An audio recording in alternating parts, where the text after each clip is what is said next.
કેટલું નુકસાન થયું વાવાઝોડામાં ને કોના માથે વીજ પડી. હાય મિત્રો, કેમ છો? મજામાં? આપ બધાય મજામાં જી હા. સ્વાગત છે તમારું નવા વ્લોગમાં. તો બધાને રામ રામ ને સીતારામ, જય શ્રી કૃષ્ણ ને જય માતાજી. માતાજી તમને હફ્યા રાખે ને જય વસરા. તો આપણે આજનો વ્લોગ ચાલુ કરીએ અને ચેનલમાં નવા હોય તો લાઈક શેર ને સબસ્ક્રાઈબ કરતા રહેજો મિત્રો. હાવ ફ્રીમાં હે, 1 રૂપિયાનો ખર્ચો નથી એમાં. ને આજ તો જો આગાહી હે ફૂલ જોરદાર વરસાદની. વરસાદ શેરી બાજુ જાય અંધાર થઈ ગઈ ફૂલ ને પવન નીકળ્યો. કારણ તો ઓછો હે પણ પવન કીવોક નીકળે ને કીવોક વરસાદ આવે ને શું થાય એવી જોઈએ. આજ લગભગ ફૂલ ડૂબાડી દેવાનું હે બધે, એટલી આગાહી જોરદાર હે. પવનની શરૂઆત તો થઈ ગઈ ધીમી ધીમી, પણ આજે પવન વાવાઝોડાની સંભાવના હે. પવનની મેય જોરદાર પડવાનો હે. ગાજવીજ તો ચાલુ થઈ ગઈ તો અટાણે જરી કંઈક ઓછી થઈ, મેં આવવાનો થયો એટલે હું બારોબાર નીકળી. કારણ કે ગાજવીજ થાય ને તો ધ્યાન રાખવું પડે. તો જોરદાર વરસાદ છે એવું દેખાય. મિત્રો, વાવાઝોડાનો અક્ષર આવી ગયો હે, જોરદાર વાવાઝોડું. કારણ કે પવન વાવાઝોડા જેવો જ ઉતર્યો હા, ફૂલ જોરદાર. વરસાદની આગાહી એમને જોવો તો ખરી, હતું તો ખરી કે પવન સાથે વરસાદ આવશે. વરસાદ તો કાળા ડુમર થયા પણ પવન બહુ હે, વરસાદ તો નહીં તો ચાલુ થયો.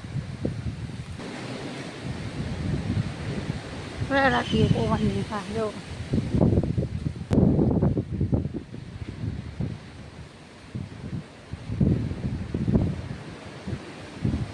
આખું ઝાડવું હલે જવું, ફૂલ જોરદાર પવન આવ્યો.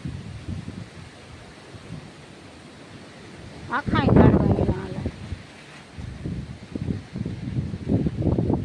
નારિયેળ.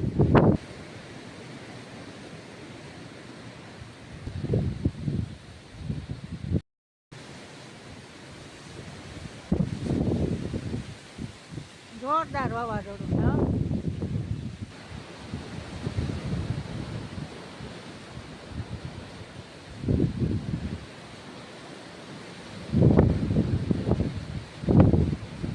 વરસાદ સાથે વાવાઝોડું.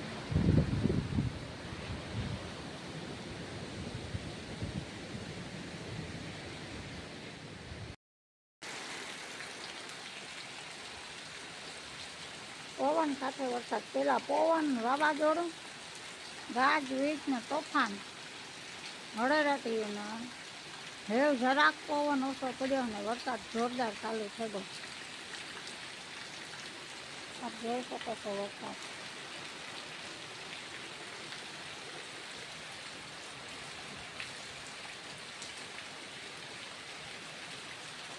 જોરદાર વરસાદ, હમણાં કચરું પાણીથી તરબો થઈ જાય.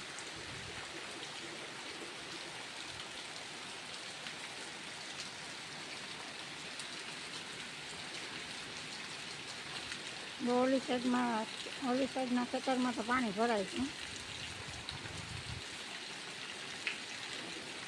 હમણાં માંડવીમાં ચલે જાય. માંડવીમાં પાણી તો ચાલુ થઈ ગયું પણ માંડવી બુડાઈ જાય એટલો વરસાદ જોર. હા,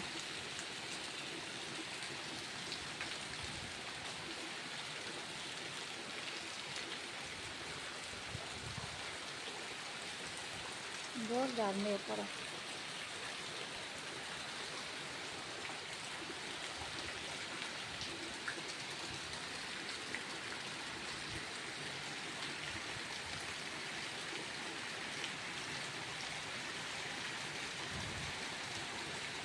પાણી ચારી બાજુ.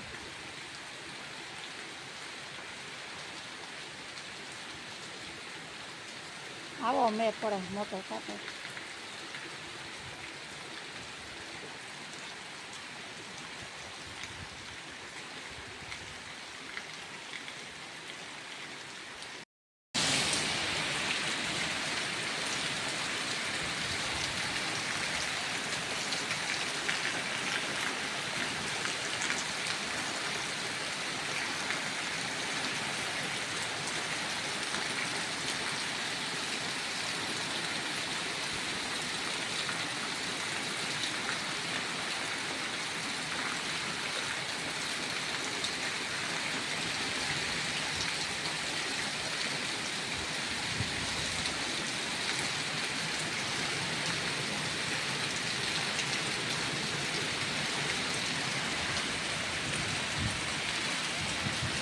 પવન આવ્યો.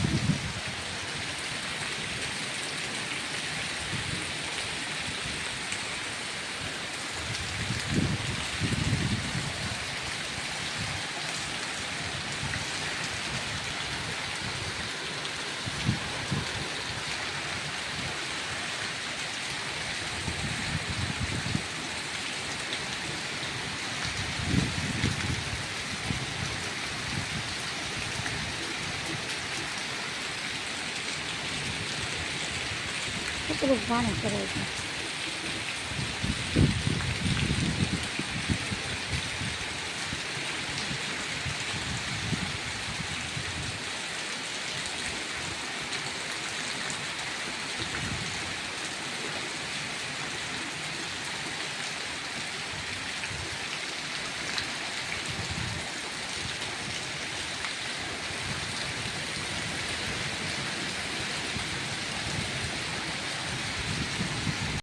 આપણે આ નુકસાન થઈ ગયું કારણ કે આ પોપિયા મલક આવ્યા હતા. આમાં પોપિયો પડે ગયો એટલે કે એવું કંઈ થાય ને સુકાઈ જાય ને. આ ભીંડા આવતા ને ભીંડાને માથે પડે તો ભીંડા પૂરા થઈ ગયા અને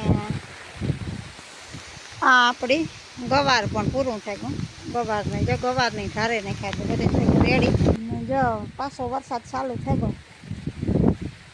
આપણી પોપીઓ જોવા જતા હતા મેં ચાલુ થઈ ગયો. મોબાઈલ પણ અડધો પલરે તો જો બહાટી બોલતી આવે વરસાદની. આગાહી છે એ ખોટી નથી પડતી. જો પાછો ચાલુ આજ ચાલુ થઈ ગયો વરસાદ. ફૂલ ડોર છે એટલે કાલુથી ફરવા જાય પાણી ઉઠતા આવે. કાલે આપણે આડે ધડ ખેતરોમાં પાણી નીકળ્યા હતા પણ હજે તો એ પાણી જાતું તો સુકાણું નથી થતા. પાછું ચાલુ થઈ ગયું. અને મિત્રો આપણે ત્યાં વરસાદને વાવાઝોડાને ઘણું બધું નુકસાન કરી નાખ્યું.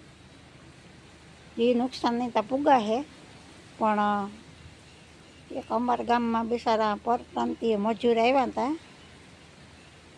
ત્યાં રહેતા જે મજૂર તે જો એ મજૂરી કરતા હે ત્યાં કાંઈક રહેતા હે. એમને વીજ પડીને બિચારી બાઈને ઉપર છોકરો એનો ઘરવાળો હતો ને એનો દેર હતો ને બાઈ હતી. તો બાઈ પણ બિચારી ગર્ભવતી હતી તે એને માથે વીજ પડી. દવાખાને લઈ ગયા બિચારીને પણ બસી નહીં કારણ કે એની જિંદગી જ બિચારીને ડૂકે ગઈ હતી. 2 જીવ વયા ગયા. પેટમાં બાળક હતું એ પણ વયું ગયું બિચારું ને માય વહી ગઈ. મા વહી જાય એટલે બાળક તો વહી જવાનું હોય. તો મિત્રો સાવચેતી રાખજો બધાય કારણ કે આ તો જો ઘેર બેઠા જ બિચારીને આવ્યું પણ આપણે બહાર નીકળ્યા હોય ને થયું હોય તો કે બહાર ગયા હતા ઘેર નહોતા બેઠા. પણ જે સઠનું માંડ્યું હોય એ તો કહેવત નથી કે સઠ માંડી હોય તો હાથ એમ ન થાય. તો આવું બધું હાલે ને ભગવાન એના આત્માની બિચારાની શાંતિ આપે એટલે આપણે ભગવાન પાસે પ્રાર્થના કરીએ. બાકી તો કંઈ આપણાથી એમાં કંઈ થાય તો નહીં, કોઈથી કંઈ ન થાય.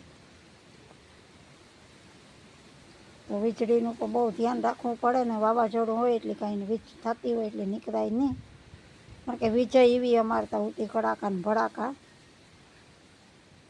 પવન ને વાવાઝોડું ને બધું એવું જ હતું. મેં પણ એવો જ હતો. અંધરા ધારો પડતો તો કંઈ હુસતું નહોતું. તો આગાહી હોય એટલે થોડાક આપણે ધ્યાન રાખીએ તો થોડોક ફેર પડે.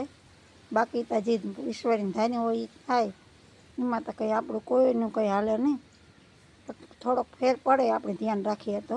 જરૂર વગરના નીકળીએ નહીં બહારને ઘેર રહીએ તો વાંધો ન આવે. બાકી તો આ તો બિચારા એને ઘેર જ ઉતા છત ઉપરથી વીજળી પડે. વીજળી તો એ રૂમમાં વહી જાય. આપણે ક્યાંક આપણે અંદર બેઠા પણ અંદર પણ વીજળી ઘરે જાય. જો એ ઘરે ગઈ ને અંદર ઘરમાં ગઈ ને બિચારીને જફા કરે ગઈ બસી નહીં બાઈ. તો ચેનલમાં નવા હોય તો લાઈક શેર ને સબસ્ક્રાઈબ કરજો મિત્રો. થોડો સપોર્ટ કરતા રહેજો. આજનો બ્લોગ આપણે આજનો બ્લોગ અહીંયા એન્ડ કરીએ. ફરી મળીએ પાછા નવા બ્લોગ સાથે. તો આવજો બધાય. જય માતાજી.